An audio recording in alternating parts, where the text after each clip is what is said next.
everyone, and welcome to the second episode of Cooking ng Ina Mo.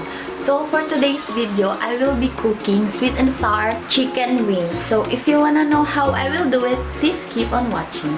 So the ingredients are simple. So first, your chicken wings, medium size, onion, garlic, lemon, pepper, and grab any of your banana ketchup. And we will also be needing salt, sugar, and pepper and vetsin. That's not salt again. So let's start. I just washed my hands and let's start. First, you need to sharpen your knife. And let's begin. Cut your onion.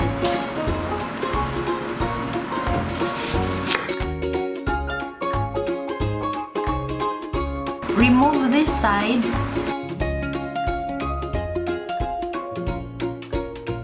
Cut it in bigger slices.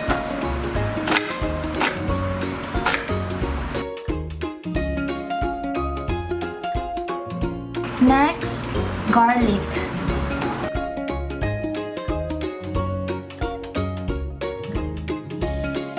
Slice the hard part of the garlic and then remove it before slicing.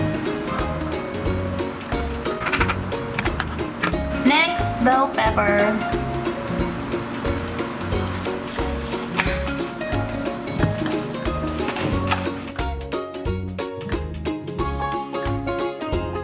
Next is lemon.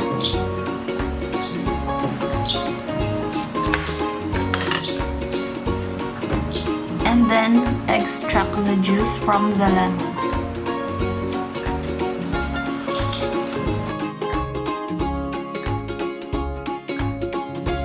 And then keep this one for later.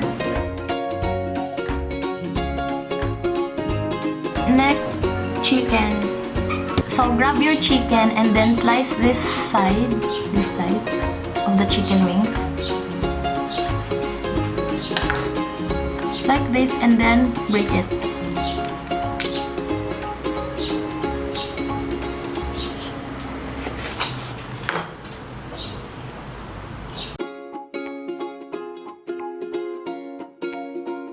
And then let's start. Next part is the chicken. So let's put salt, pepper for frying.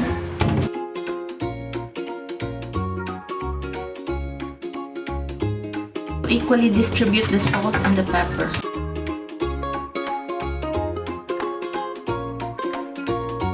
And then let's start frying. Next thing to do is heat your pan with oil. Heat it enough to fry the chicken. Grab your tongue and fry.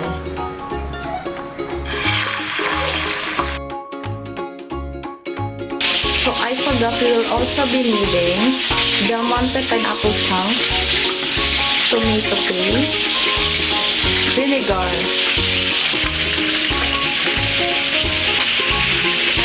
after you fry the chicken, remove the chicken from the pan and then you start to saute the onion, garlic,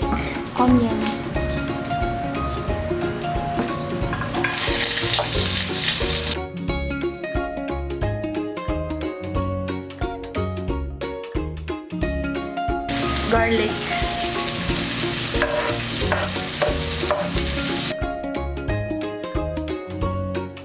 bell pepper,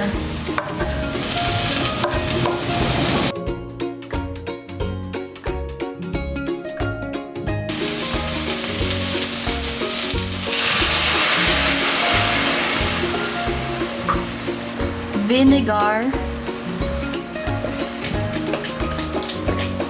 ketchup,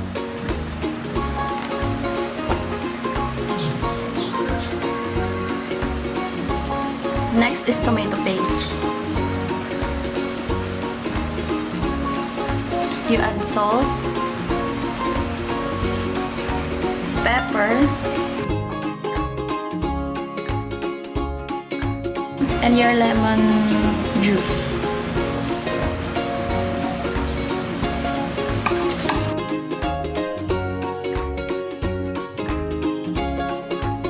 Add sugar. And then add your pineapple chunks.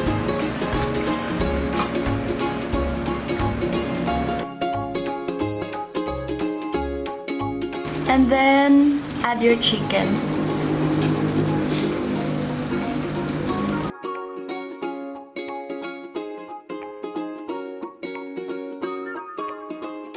And add lemon zest.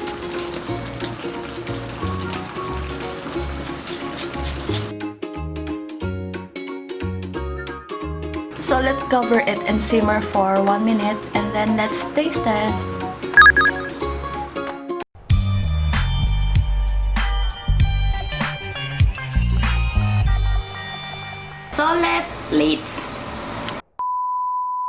So let's taste test.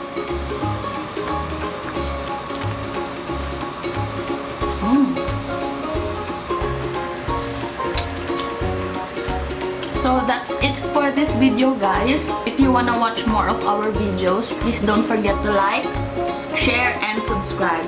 Thank you. Bye.